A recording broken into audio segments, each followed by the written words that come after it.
Olmsted Outlook, at 3/4 of an acre, is the smallest parcel owned by the Guilford Land Conservation Trust, which oversees 2,993 acres. Along with 202 acres under easement, the Land Trust is the largest single-town land trust in Connecticut. Formed in 1965, this non-profit, all-volunteer organization is dedicated to preserving open spaces for public benefit.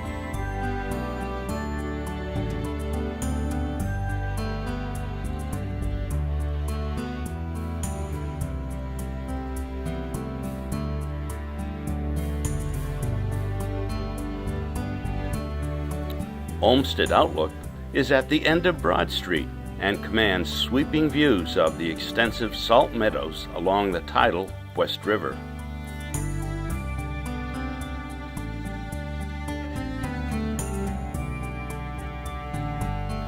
The property, interestingly enough, historically may have started as the landfill, being conveniently located at the end of Broad Street and one long block from the then 16-acre town green.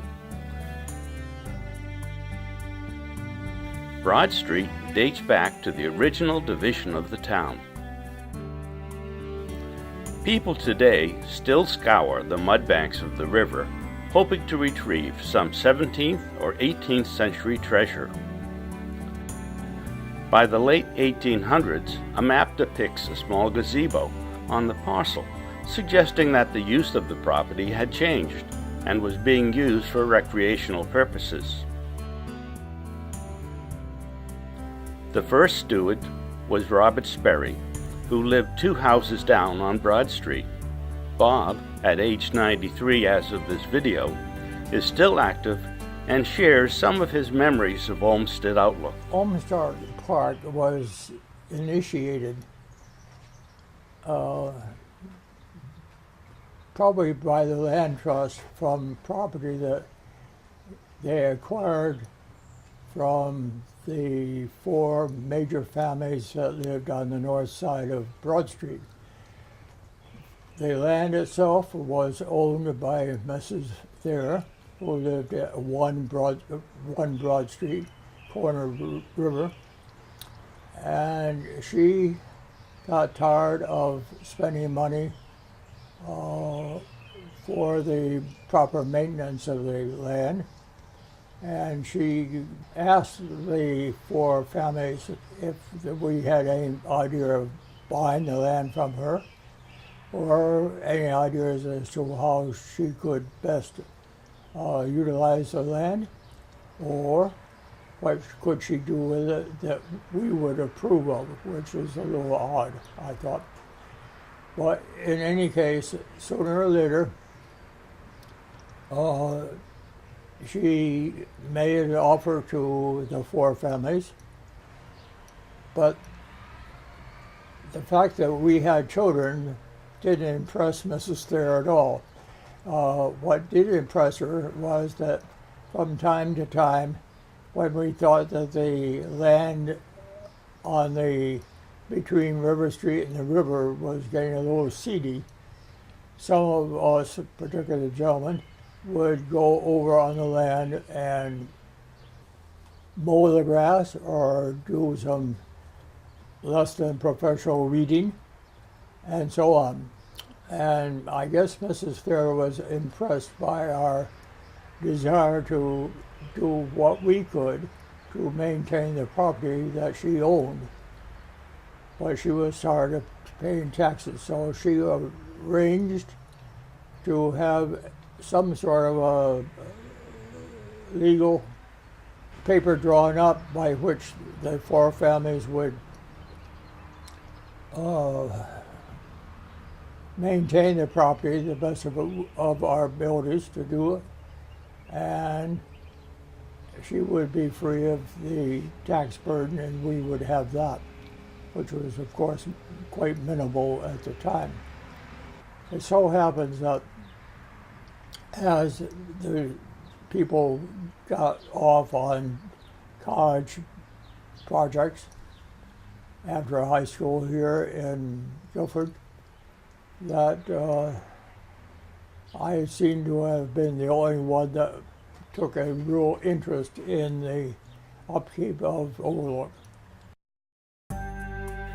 Twice a year, families on Broad Street and eventually Fair Street would come together to clean up the property.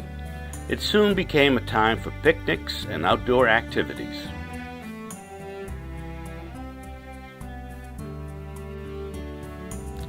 It was gifted to the Guilford Land Conservation Trust by Howard and Deborah Weaver in 1981. It was Howard who named it Olmsted Outlook.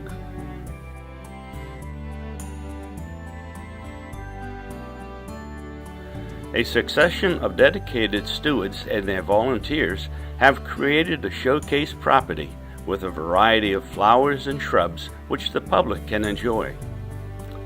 More money and volunteer hours go into maintaining this park than any other single land trust holding.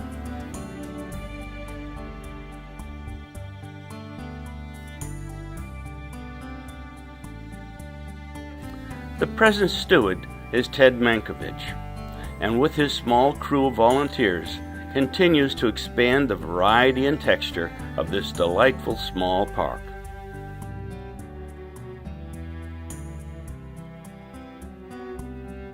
Just north of the park, there was a town dock for loading and unloading merchandise. Shallow-bottom schooners and sloops would come up the river as early as the late 1700s on the high tide and unload cargo on the south side of Jones Bridge. The cargo was then sculled under the bridge with shallow draft barges. The barges travel 7/10 of a mile to the town dock.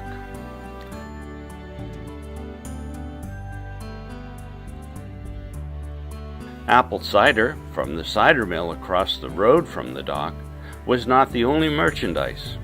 Many boats traveled to New York and then as far as the West Indies. There were 4 shipyards just south of the bridge, 2 on each side.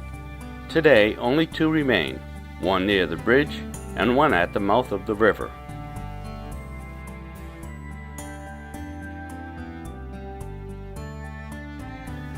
Today, Olmsted Outlook has been used for weddings, launching canoes and kayaks, fishing, painting, migratory duck netting and banding, and the annual fundraising toy duck race by the Guilford Fund for Education. Olmsted Outlook is a colorful place to simply relax, picnic, and enjoy the abundance of flowers, wildlife, salt marsh, and the West River. The success of the Guilford Land Trust depends upon donations from community members who value its work. Won't you please join today?